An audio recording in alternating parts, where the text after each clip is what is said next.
Bonjour à toutes et à tous et bienvenue dans Cinefiles pour une nouvelle vidéo, une nouvelle critique sur un film connu de tous quand même, c'est un classique, c'est Requiem for a Dream, sorti en 2000, réalisé par Darren Aronofsky. C'est sur la base du roman éponyme de 1978 de Hubert Selby Jr., qui a aussi coécrit le script avec Aronofsky. C'est un film avec Ellen Burstyn, Jared Leto, Jennifer Connelly et Marlon Wayans. C'est un film qui a coûté 4,5 millions de dollars, il en a rapporté environ 7. C'est un film qui s'est un petit peu, frayé un chemin dans l'esprit des gens depuis le temps de sa sortie. Il est devenu un film on va dire classé comme populaire, peut-être plus vraiment aujourd'hui, mais en tout cas à une certaine époque il était vraiment dans l'esprit des gens, il était culte. Maintenant il est peut-être un petit peu oublié. Il dure 1h42 et qu'est-ce qui se passe pendant 1h42 ? Eh bien c'est un film qu'on pourrait dire un petit peu choral, sur des destins fragiles qui vont se briser. Alors pourquoi je choisis ce film ? Vous savez, je ne cours pas forcément après des films de cet acabit-là. J'en parle parce qu'on m'a contacté pour parler du film à l'occasion de la sortie d'un collector, directement un collector de la maison d'édition Bubble Pop. Je vous invite à voir le contenu de ce collector parce qu'il n'y a pas, bien sûr, il n'y a pas que le 4K, le Blu-ray 4K, il y a aussi un autre Blu-ray avec des bonus, il y a aussi un livret de 88 pages avec une entrevue exclusive de Aronofsky.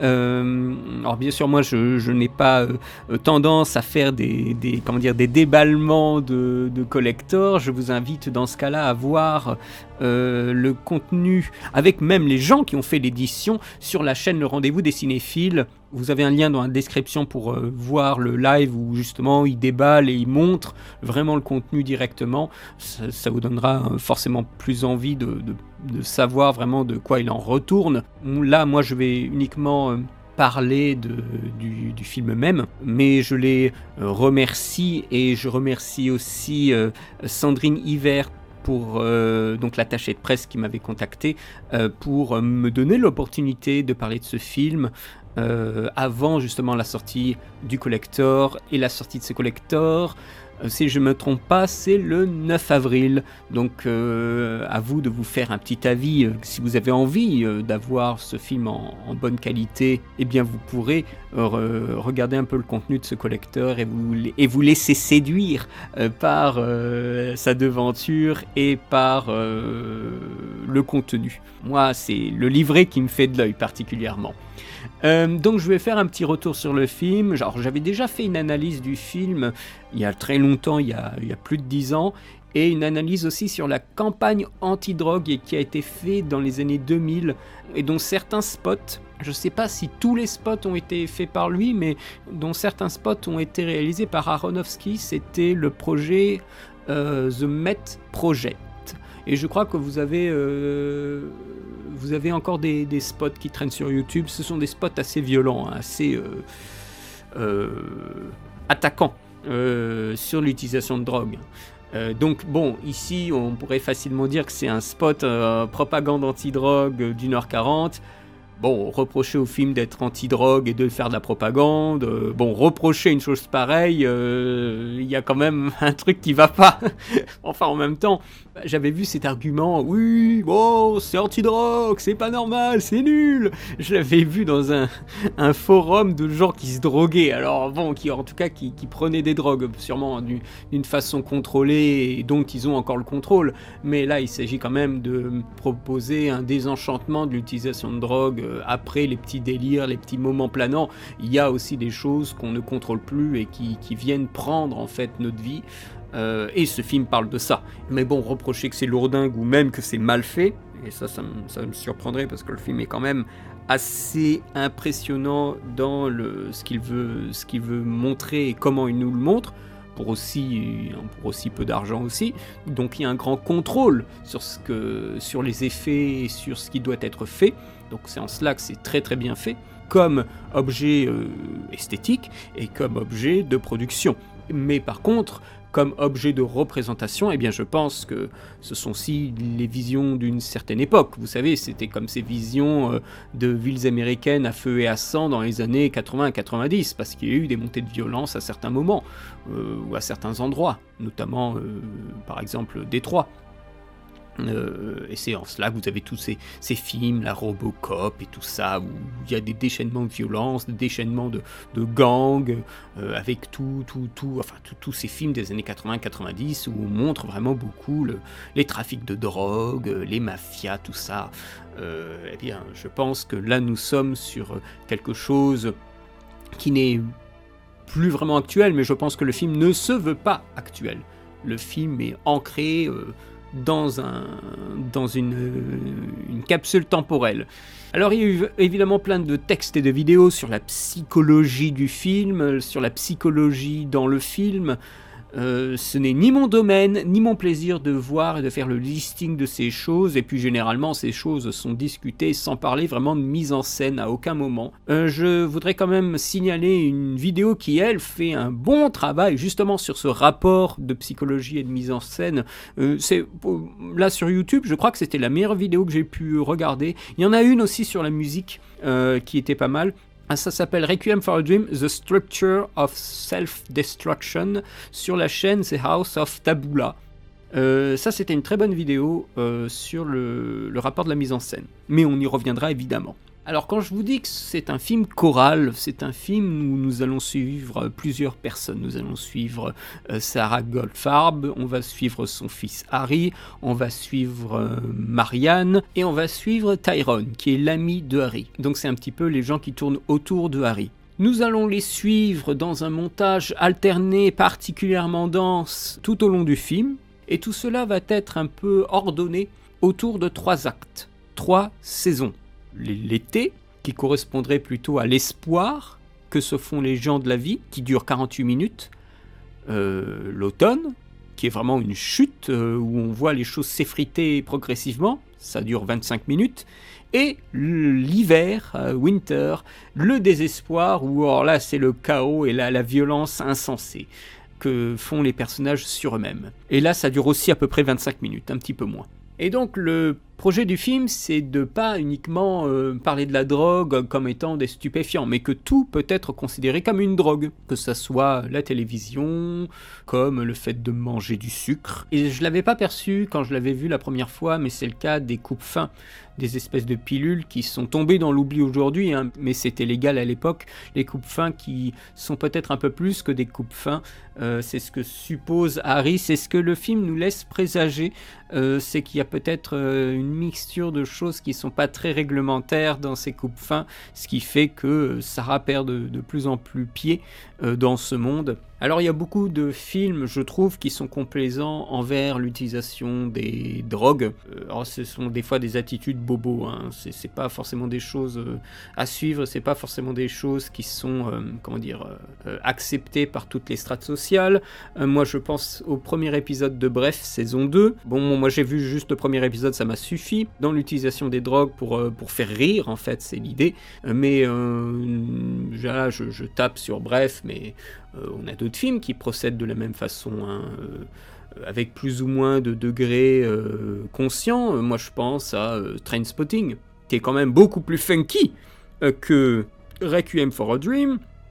On dénonce, oui, qu'il y a un truc qui fait chuter les personnages, mais il y a quelque chose qui est toujours assez divertissant, qui ne prend pas en otage, qui ne fait pas mal, qui ne frustre pas, je trouve dans la formulation de l'usage de la drogue, chez Danny Boyle, on est sur quelque chose de beaucoup moins corrosif. L'idée d'acide qui ronge les personnages et qui ronge le film, ça c'est, je trouve, au cœur même des premières images de Requiem for a Dream. Le film est absolu en ce sens-là. C'est un film qui ne présente que de la douleur, pas de traitement. Et il n'y a pas d'échappatoire possible, et peu importe l'addiction, hein, c'est systématiquement la condamnation. Mais ce sont aussi, et on le perçoit, via encore une fois l'idée de ces coupes-fins par exemple, c'est un système. C'est un système, ils sont victimes d'un système, et on voit le processus qui les amène à cette situation. Mais en cela, c'est un truc tellement absolu qu'on peut pas considérer que le film soit un documentaire. Les gens qui considèrent que voilà, ça documente une vérité, une réalité, ils sont à côté de la plaque. C'est avant tout une bataille, l'addiction. Une bataille entre la pression, une pression extérieure, et la volonté. Et le film montre cela, où ils essayent de lutter. Mais l'addiction est trop forte. Alors on essaye de s'arranger sur des petites choses pour essayer de remonter la pente, mais ça bloque parce que y a d'autres personnes en fait qui vont aussi être des objets de pression ou qui vont faire pression. Donc c'est contre tout type d'addiction ou d'addiction de comportement addictif. On peut être addict à procrastiner par exemple, contre les jeux d'argent, contre le travail à tout va. Il y a des gens qui sont addicts au travail. Enfin, dites-moi ce que vous en pensez en commentaire, mais je trouve ça tout à fait normal de proposer un film qui soit contre les drogues. Ou alors c'est un film qui vante une certaine thérapie contrôlée avec l'usage de drogue pour des gens qui sont, des blessés de guerre, ou des gens qui, et ça avait été montré, j'avais vu ça en vidéo, qui prenaient de la marijuana pour faire arrêter Parkinson, je crois, et ça marchait. Il me semble que c'était de la marijuana, en tout cas une drogue qui est pas trop légale, mais ça permettait d'atténuer en fait les tremblements et tout ça, et la personne se disait enfin j'arrête de trembler, quoi.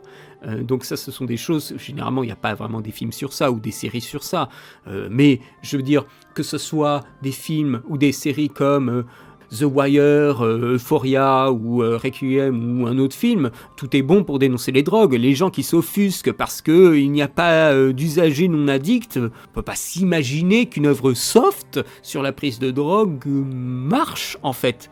Et excusez-moi de le dire, des films de Greg Araki par exemple, genre, Smiley Face, celui-là je l'ai vu, ce sont des films qui n'ont pas marché.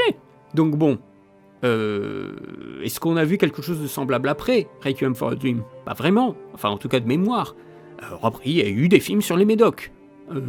Oui, ça c'est sûr. Moi j'en pense à un récemment parce que je l'ai vu, enfin je l'ai revu, c'est Side Effects, je crois que c'est au pluriel. De Soderbergh. C'est un film sur l'utilisation de médicaments. C'est pas vraiment spécifié dans le film que c'est une drogue et tout ça, mais on est sur un usage abusif, ou en tout cas à tendance abusive. C'est tout l'intérêt de savoir dans le film cela, de médicaments. Le film, lui, il est très très très agressif. Alors ce n'est pas un reproche, moi je dirais que c'est plutôt une chose positive, mais je pense qu'il y a un contre-pied de ce film, parce qu'il y a beaucoup de films qui sont tellement inoffensifs vis-à-vis de l'utilisation des drogues qu'ils en sont stupides. Alors lui, il est tellement agressif qu'il en devient aussi dans un sens aussi stupide. C'est une espèce de descente en surenchère vers la désillusion, la folie, le désespoir, surdramatisé constamment, déjà par des situations exagérées. À titre personnel, je dirais pas que c'est si exagéré que ça, mais en même temps c'est difficile pour moi d'acquiescer totalement parce que je n'ai pas été dans cette situation-là. Mais il est clair que la compression du temps et les pressions dans le film ne rendent pas réelle la situation par rapport à la drogue. Ce sont des extrêmes qui existent, mais les voir dans le même film, tous ensemble, ça donne un espèce de tournis. C'est malsain, il est clair, mais c'est le but également. Le film assure et assume sa vision cauchemardesque. Ce qu'il faut bien se dire, c'est qu'il y a des films qui n'ont pas comme but de faire forcément du bien. Alors oui, on peut trouver ça ridicule, mais des fois ça en dit, percevoir le film comme ridicule, ça en dit aussi beaucoup sur le spectateur. Car pour d'autres générations, le film marche parfaitement, voire trop bien. Quand on voit Requiem, peut-être qu'aujourd'hui on est trop habitué à de la violence, à l'idée de drogue, à l'idée d'addiction qui casse les gens, et donc on cherche autre chose, et donc cette vision est peut-être un peu surannée, je sais pas. Mais le film, à mon sens, quand on le regarde avec un œil un peu neuf, un peu en découverte, eh bien, on perçoit qu'il fonctionne beaucoup sur des mécanismes de scénario, la mise en place du foreshadowing, notamment la mise en place donc d'éléments qui vont tendre vers une résolution. Et ces éléments vont changer, évoluer, mais on perçoit dès le départ qu'il y aura... il y a quelque chose qui est à l'œuvre, en fait, sur ces personnes avant même que cette chose n'arrive. Et le film tend justement vers une spirale à la fin. Et on montre le mécanisme de cette spirale. L'enchaînement de petites scènes qu'on peut empiler, compiler. Il y a plusieurs scènes, par exemple, qui ont cette musique, donc ce thème principal du film, qu'on connaît, qui a été utilisé partout, qui permet de créer une continuité dans la perception de leur désarroi. Et après, alors là, on a le bouquet final, les 25 dernières minutes, c'est terrible. Hein. Et encore, moi, j'ai jamais vu ça au cinéma. Mais des gens qui ont vu ce film au cinéma, ça devait être vraiment une expérience. Hein. C'est très, très, très agressif. La musique est horrible. On a des gros plans sur de la violence, sur des corps meurtris, sur des corps blessés, sur des corps en mauvais état, partout, tout le temps. C'est très très très découpé, c'est très très élaboré parce que c'est une structure complexe, hein, de monter tous ces destins ensemble pour qu'ils aillent dans une même direction. C'est assez virtuose, hein, mais c'est aussi très très très violent, hein. C'est vraiment ça, c'est une expérience de cinéma indépendant, un cinéma qui doit avoir la possibilité de montrer à sa façon son sujet. Et donc, bien sûr, c'est une indépendance par rapport à la dépendance, l'utilisation de drogue, évidemment, l'indépendance de décision de studio. Ici, il y a quand même une liberté, et c'est en cela peut-être que le film, par l'utilisation et le bricolage de scènes, le film a une attitude punk, je trouve. Peut-être à contre-courant. Je pense pas que le film était un contre-courant d'une époque où tout ça, on arrivait à la période où on pouvait monter numériquement les films, où on pouvait filmer numériquement, où voilà, le clip était au sommet. Donc il y a tout ça en fait qui se mélange dans ce film-là. Même si la notion de clip, Aronofsky s'en défend, on en parlera un petit peu après. Le film est tourné sur ces individus. On n'est absolument pas dans un rapport de police-dealer, qui est souvent un rapport qui est plus conventionnel quand on parle de films de drogue. Ici, nous allons suivre des personnes dans une banlieue. On est sur quelque chose qui est très centré sur les personnages. Ce que j'ai aimé, c'est que chaque personnage a un peu sa façon de faire, sa façon de procéder, ses gags et ses petites marottes esthétiques.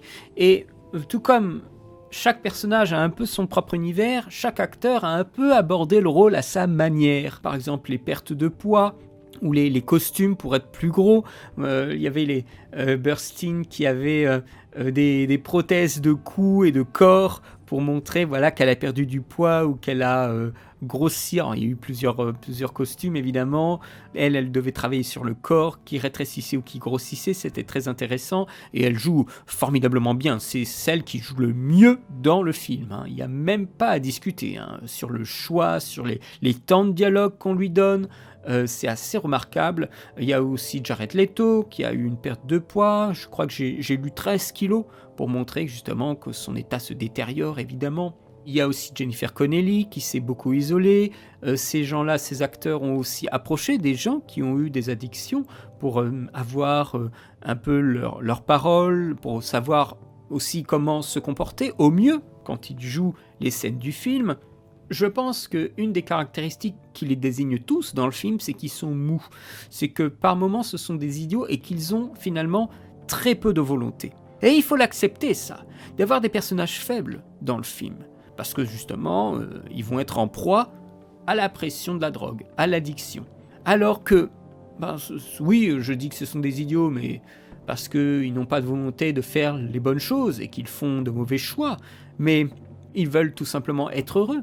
Et ils le disent plusieurs fois. Je veux que tu sois heureux, je veux que ma mère soit heureuse, je veux que ma mère soit fière de moi. Quand on a Tyrone qui regarde la photo de sa mère, voilà, en pensant que il voudrait revenir à ces jours où il était près de sa mère, où elle était contente d'être avec lui. Voilà, et tous ces gens-là, ils ont l'espoir d'être heureux. Ce sont des espoirs, voilà. Et ils chassent les rêves qu'ils ne réaliseront finalement jamais. Et ils chassent, et en fait ils se projettent dans le futur et le présent il est vide. Parce qu'on veut avoir la richesse trop rapidement et tout ça, mais il y a une certaine, tristesse à les voir s'enfoncer dans l'envie de vouloir plus, d'achever trop vite évidemment, parce qu'ils n'ont pas grand-chose.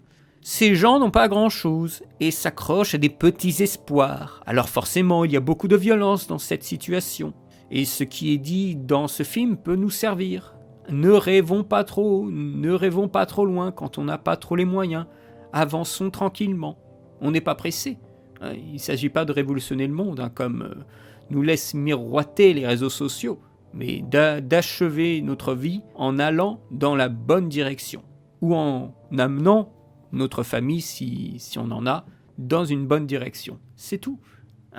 Alors que les réseaux sociaux nous font miroiter des fois des choses qui sont inhumaines. Et c'est là où on peut enclencher une forme d'addiction qui va prendre le pas. Il y a de moins en moins, et ça c'est intéressant parce qu'on a la première partie qui est donc l'été, qui dure 48 minutes, où on a des scènes de relations sociales, des scènes de vie, des scènes de petits délires. Plus on avance dans le film, plus l'addiction prend le pas. Et on a moins de scènes sur autre chose que l'addiction. Les amis, le relationnel, des choses normales quoi. Et au fur et à mesure qu'on avance dans le récit, tout s'effrite et tout est réduit à chercher de la drogue, chercher de la drogue, chercher de la drogue. Il y a un effet de mise en scène qui est tout simple, qui montre ça dès le départ. Je vous disais que dès le départ, ils étaient condamnés. Regardez l'écriture des noms au générique, qui se fissure et qui disparaît. Cet effet, c'est du foreshadowing. On nous présente, avant même que la chose n'arrive, déjà une fatalité. Le film est très fataliste, Le film, c'est vraiment l'épée de Damoclès sur le personnage. J'avais vu une critique qui disait que c'était une vision froide. Bon, au contraire, moi je trouve que c'est particulièrement chaud bouillant. C'est très subjectif comme film. L'identification à la mère et au fils, ça fonctionne très bien. À la fille, c'est tout à fait possible. À Tyrone, qui lui veut essayer de s'en sortir en dealant de la drogue, mais il se fait rattraper. Et finalement, il est en prison. Mais il est encore en vie, il est encore relativement en bonne santé. C'est peut-être celui qui s'en sort le mieux au final. Tyrone est peut-être en prison, mais c'est peut-être lui qui va s'en sortir le mieux. Parce qu'en prison, il va peut-être subir le contre-coup de ne pas prendre de la drogue, mais il pourrait peut-être s'en sortir. Alors que Marianne, elle est en plein dedans. Et le pauvre Harry, lui, il a laissé des plumes, c'est le cas de le dire.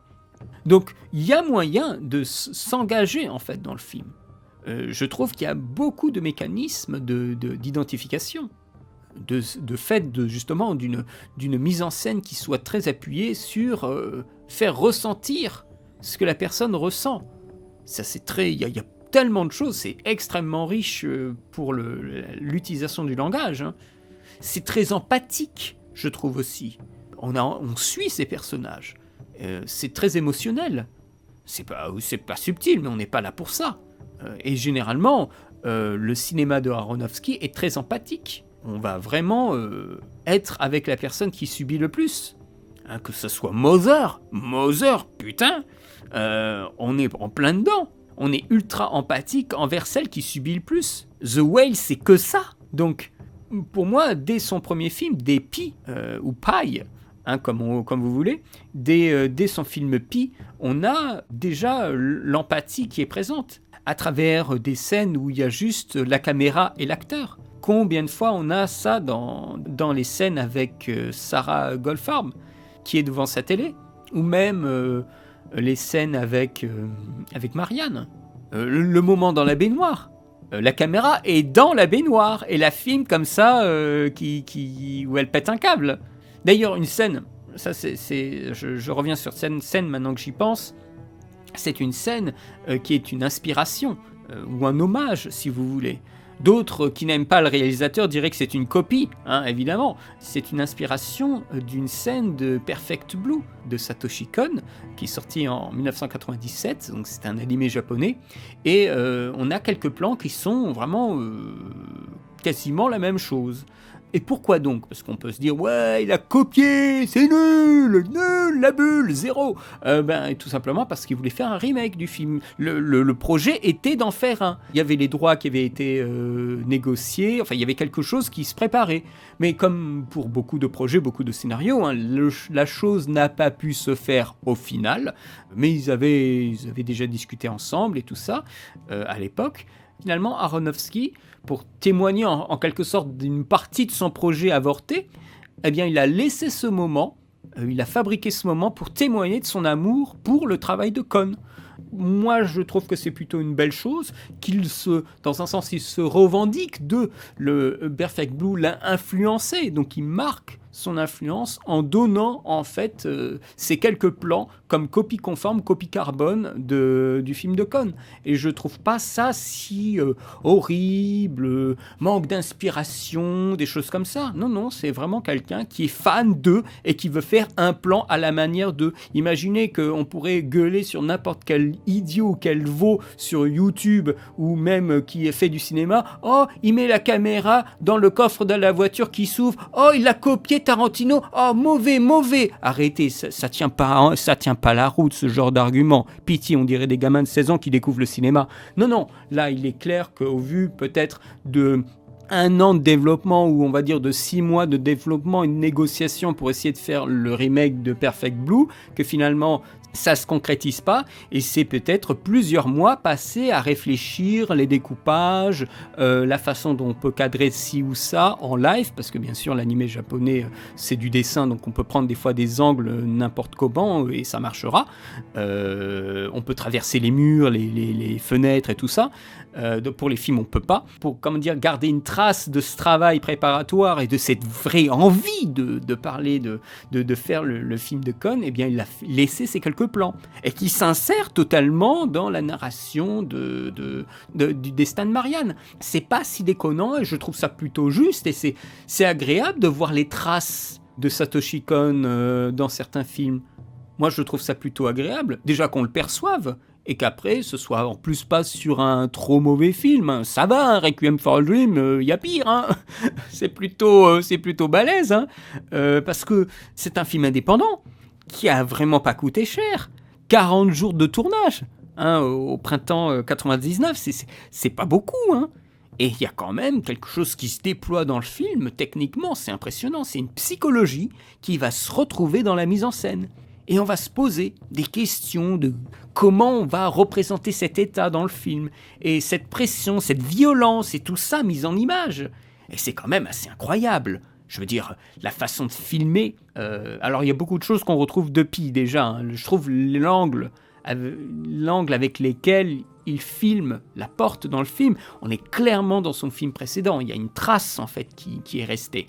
C'est comme toujours pour les premiers films, ce sont des films qui sont très très très chargés, parce je pense, on a toujours peur que ce soit les derniers, qu'on ne va pas en faire d'autres, donc on a tendance à tout balancer. Voilà, pour montrer notre personnalité. Et les choses vont se diluer au fur et à mesure qu'on fera des films. C'est un peu comme un gâteau un peu trop généreux.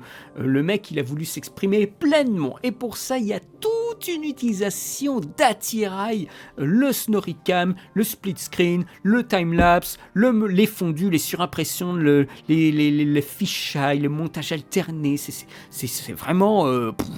c'est comme ça arrive comme une énorme montagne. Ce sont de lourdes mises en place techniques autour des acteurs, et puis il y a des moments plus simples où ils peuvent vraiment s'exprimer plus librement. Je pense par exemple à la scène où il y a Harry qui vient voir sa mère et qui lui défend de continuer à prendre les pilules, et là c'est à chant contre chant, tout ce qu'il y a de plus conventionnel, et on voit là le jeu de la mère s'exprimer davantage et se déployer, et c'est assez agréable en fait de se dire, par moment on laisse quand même une marge, parce que quand les gens ils ont des storycams, c'est tout un attirail autour de l'acteur pour avoir un effet justement particulier où l'acteur, où le fond ne fait que bouger, l'acteur ne bouge pas par rapport au cadre, donc c'est quand même mis en place où l'acteur ne peut pas pleinement exprimer avec son corps, donc elle doit jouer sous une contrainte tout en donnant l'impression de ne pas avoir de contrainte. Donc c'est des choses qui sont habiles, et puis il y a des mouvements à faire vis-à-vis de l'acteur qui sont spécifiques vis-à-vis de l'utilisation de fisheye pour la déformation. Quand il y a Sarah qui est chez le docteur, qui entend un bruit, qu'elle se tourne et qu'elle est, on dirait, qu'elle est à 1 centimètre de la caméra. Il y a plein de choses où tu sens qu'il y a des marques, en quelque sorte, pour faire l'effet exact de ce qui a voulu être créé comme plan. Mais en cela, et là je reviens à cette vidéo YouTube de The House of Tabula, on parlait dans cette vidéo de films très malléables. Et je suis vraiment d'accord avec ça. C'est-à-dire beaucoup plus qu'on ne le pense, hein. Surtout quand on s'inflige tellement de règles techniques et de plans sophistiqués, il y a une modification progressive de la technique en fonction de l'état du récit ou de l'état psychologique du personnage. Et le film va s'amplifier avec la mutation de ces techniques, comme des espèces d'échos à l'utilisation de tel ou tel effet un peu plus tard dans le film. Alors, ce n'est pas, et il le dit lui-même, hein, un clip MTV. Il parlait de l'opposition entre la technique au service d'une musique et la technique au service d'une histoire et de personnages, ce qui n'est pas exactement la même chose. La technique pour lui est ici accompagnée d'une substance, et c'est cette substance qui varie en fonction de réalisateur, évidemment, et c'est bien, je pense ici qu'il y a un point de friction entre beaucoup de gens concernant Aronofsky. C'est son utilisation lourde de la technique pour qu'on travaille l'empathie, l'identification, l'émotionnel, là où les gens ont peut-être besoin de moins de choses. Quand il s'agit de dénoncer, on ne va pas le dénoncer pendant 5 minutes sur 1h30. Non, on y va tout du long. Et c'est en cela que le film, il est lourd à digérer quand on le regarde. Pour l'assister dans ce périple, il a requis un grand monteur, Jay Rabinowitz, qui est un monteur qui a travaillé sur Tree of Life, I'm Not There, 8 Mile aussi. Donc on est sur quelqu'un qui est plutôt balèze. I'm Not There, c'est assez virevoltant comme travail de montage.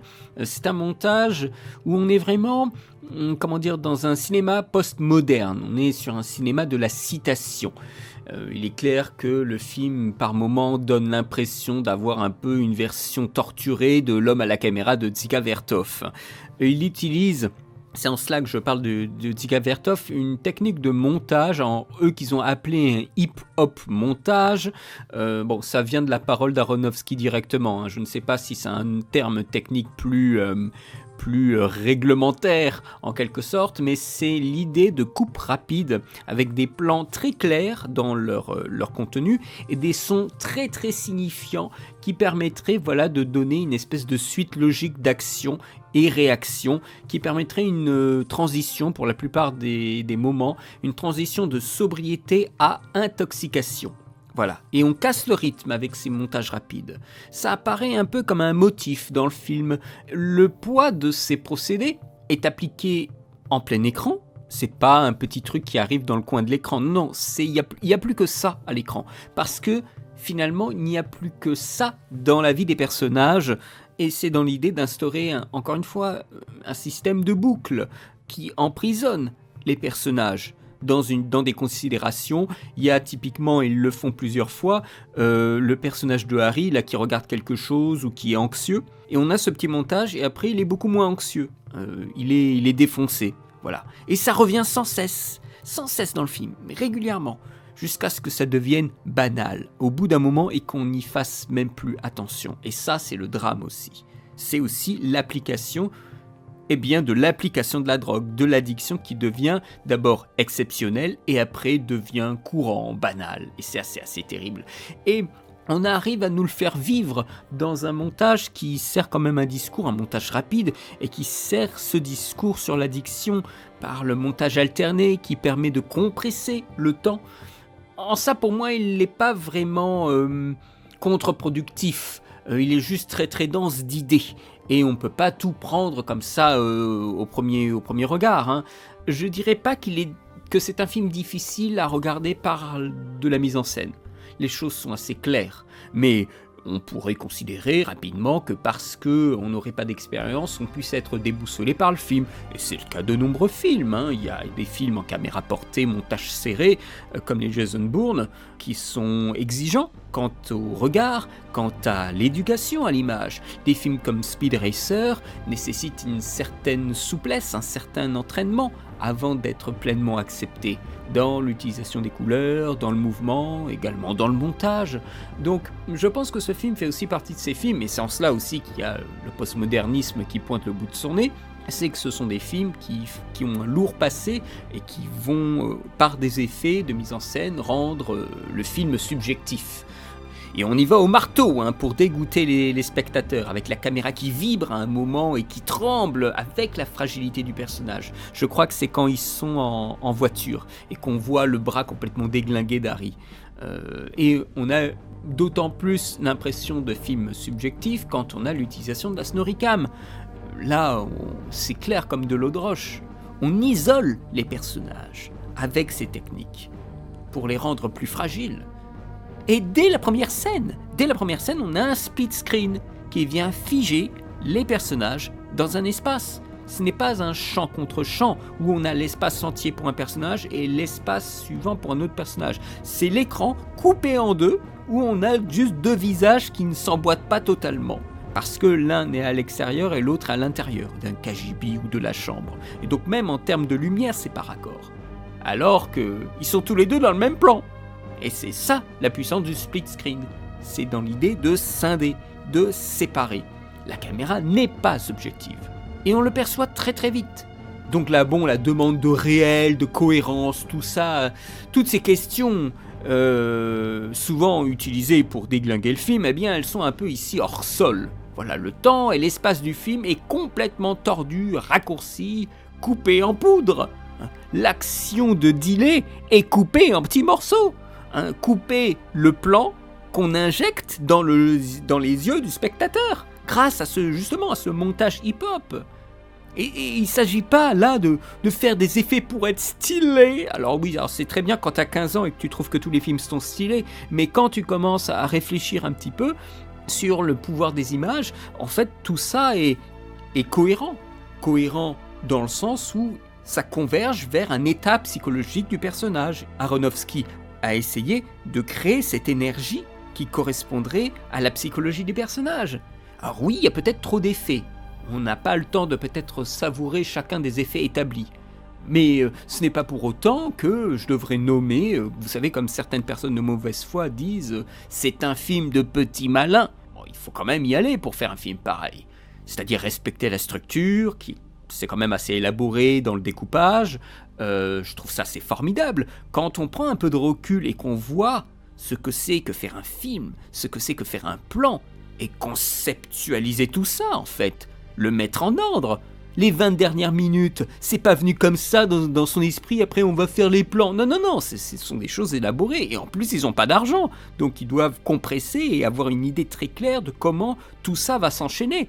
C'est beaucoup de travail, C'est pas pour faire le malin, c'est pour rendre compte d'une agression et d'un étau sur les personnages. Et ça, encore une fois, c'est renforcé par la musique. Le dernier point de ma critique, c'est rapidement, moi je fais pas d'études musicales, mais Clint Mansell a fait quelques musiques pour le film qui sont remarquables. Généralement, Clint Mansell, je trouve qu'il a fait de très très beaux travaux. Je vous invite à également écouter la musique de Noé, qui est vraiment superbe, je l'ai écouté plusieurs fois, c'est vraiment excellent. Là, on est au début des années 2000, il y a le sound design qui commence à prendre sa place, et là, plus qu'une musique, c'est le sound design qui attrape tout chez le spectateur. La track Lux Eterna, c'est devenu culte, on l'entendait partout. Elle était même dans le trailer, je me rappelle, du Seigneur des Anneaux, les 2 tours, mais c'était une version orchestrale un peu plus musique de trailer, vous voyez. Alors là, celle-là, même maintenant, c'est interdit de l'utiliser tellement elle a été utilisée. Mais oui, bien sûr, elle rapproche la fatalité, tout converge. Et en même temps, on a des musiques complètement planantes quand ils sont tous les deux là, Harry et Marianne, en train de planer en disant « Je t'aime, oh, moi aussi !» tout ça, et on a une espèce de musique un peu aérienne, très très douce, qui vient ponctuer. Donc encore une fois, la musique, comme la mise en scène travaille la psychologie de personnage. Et en cela, tout ça, est, à coup d'images choc et de musique choc et tout ça, ça rend le film très très spectaculaire, hein, alors qu'il n'y a pas de scène d'action, mais tout est très très fort, tout est très très vif. Hein, et même s'il a eu un impact comme ça directement, c'est un film aussi qui s'est un peu, par sa radicalité, qui s'est peu montré. Alors il s'est montré après en vidéo, en DVD, ça reste un petit film indépendant, hein, mais à force il est devenu, on pourrait dire culte, j'aime pas trop ce terme, vous le savez, mais il y a quand même quelque chose dans l'idée d'un cercle d'initiés, de films un peu choquants, de films un peu travaillés, un peu cachés sous le manteau, voilà, Requiem for a Dream fait partie de cela. Avec toutes les obsessions, évidemment, les aspirations qui sont des obsessions. Ça, c'est un truc qui est constant chez Aronofsky, l'isolation, la prise de risque dans l'obsession. On le voit clairement dans Pi, on le voit dans The Fountain, on le voit dans un sens dans The Whale aussi. Et les marginaux, ça c'est quelque chose qu'aime beaucoup Aronofsky, c'est dans tous ses films. Quasiment, que ce soit The Wrestler ou Noé, puisqu'il s'isole du reste des hommes avec sa famille. Donc tout cela est tout à fait cohérent et ce film rentre en fait totalement dans sa marotte. Hein. Et s'il avait pu faire Perfect Blue, on allait rentrer aussi tout à fait dans les mêmes idées. Et c'est bien pour ça que lui, il était intéressé par Perfect Blue. Ma note, je lui mets un 16 sur 20. Moi je trouve que c'est un bon film, il a vieilli mais il est tout à fait correct et je suis sûr qu'il est encore plus correct avec le Blu-ray. Oh, c'est ce retour de l'aspect commercial. Non mais je le dis encore une dernière fois évidemment, mais si vous aimez le film et que vous n'avez pas encore ce bel objet dans votre collection, eh bien vous pouvez aller voir le collector 4K de chez Bubble Pop. En description, je vous redis, vous avez le live de la chaîne Le Rendez-vous des Cinéphiles où ils en ont parlé, où ils l'ont montré. Vous aurez un meilleur aperçu en regardant là-bas. Et à noter aussi, alors je suis sûr que les gens intéressés y sont déjà allés, mais je préfère aussi l'indiquer dans la vidéo, du 2 au 9 avril, il y a une rétrospective d'Aaron Aronofsky à la Cinémathèque française. Alors ma vidéo elle est un peu tard, je l'ai su que beaucoup trop tard, mais pour montrer l'idée que la vidéo soit complète, je souhaitais quand même dire que voilà, il y a des activités aussi qui se passent à la Cinémathèque concernant Aronofsky, et c'est pas plus mal parce que je trouve que dans le milieu cinéphile, en tout cas sur internet, il y a beaucoup de gens qui n'aiment pas trop ce réalisateur. Alors que moi je trouve que de l'émotion aussi directe manque un petit peu. À force de vouloir de la subtilité, il n'y a plus grand chose de clair et de simple. Et moi je trouve que par exemple le dernier film qu'il a fait, The Whale, moi j'ai trouvé ça très clair et ça m'a fait beaucoup de bien. Et j'ai plutôt aimé le film. Voilà. Donc, et puis Mother, c'était quelque chose d'assez formidable aussi, je trouvais. La descente, j'ai beaucoup aimé ça. Et l'injustice, encore une fois, j'ai trouvé ça formidable. Alors, j'espère que ce retour sur Requiem for a Dream vous aura plu. Quant à moi, eh bien, je vais revenir dans ma caverne parce que j'ai beaucoup de choses à faire. Il n'y aura pas beaucoup de vidéos cette année, je vous préviens, parce qu'il y a 2-3 choses sur lesquelles je dois travailler. Mais il y aura des vidéos, il y aura des critiques évidemment. Ne vous en inquiétez pas, sauf que ça prendra un peu plus de temps que prévu. Merci beaucoup pour les éventuels commentaires, merci pour votre soutien, merci pour votre abonnement, et quant à moi, je vous souhaite une très bonne journée, une très bonne semaine, et à très bientôt pour de nouvelles vidéos. Allez, salut!